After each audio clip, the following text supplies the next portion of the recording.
Hello.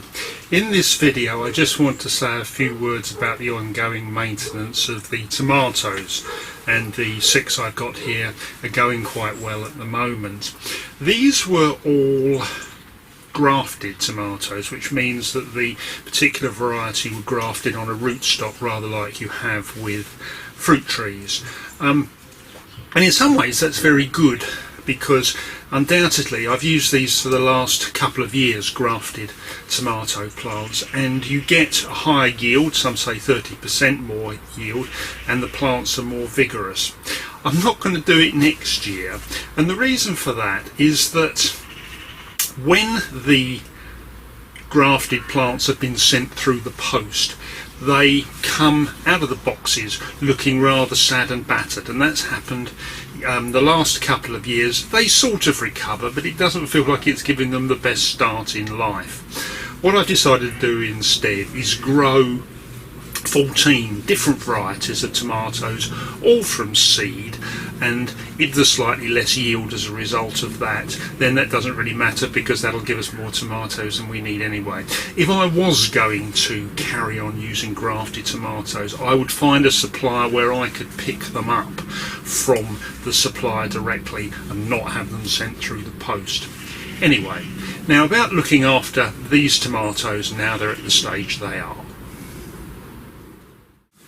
One thing I didn't mention in video 28 is about the need to put these boards or something around the plants and over the water reservoirs. If you don't, you get a green algae growing in the water. If you do, then the water remains absolutely clear. The ongoing management of the tomatoes is actually quite straightforward. I explained the automatic watering system in video 28, and so there's no need to normally water these.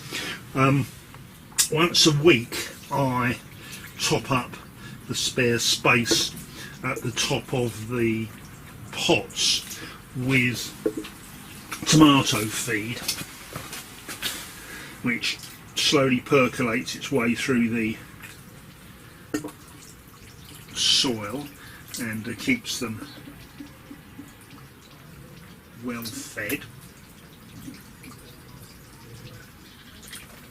The other couple of things you might notice about this is that the lower sections of the stem I've taken off leaves, and I may take off a few more as the plants grow further. It helps air to circulate around the bottom of the plants, helps to avoid diseases, and also of course makes it easier to water. And the other thing that you need to do is to side shoot. I'll explain what that is now. If you look where the leaves join the main stem, you'll frequently see these shoots. These have been cut off now, and that's what side shooting is, but they are new growing tips that want to produce new main shoots, and off of that tomatoes. So it's quite important to keep an eye on those and to take them off. While we're looking at this, I saw in a garden quite a long time ago this idea of growing them up ropes or growing them up strings, so they don't need tying in. You just keep wrapping them around as they grow, and they are as a result supported. This is an example of a side shoot. That one's only little and can be easily pricked out.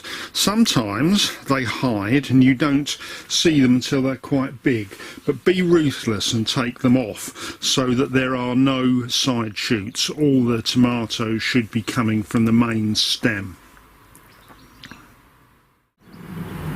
Finally, just a word about these 2 tomato plants that I've grown outside. They will grow outside here in southern England without any problem. The maintenance and care is exactly the same as I described for the greenhouse. The plants probably end up being half, 2/3 as big as the ones that are grown in the greenhouse, but if you haven't got a greenhouse, you can still grow tomatoes. Thank you very much for watching.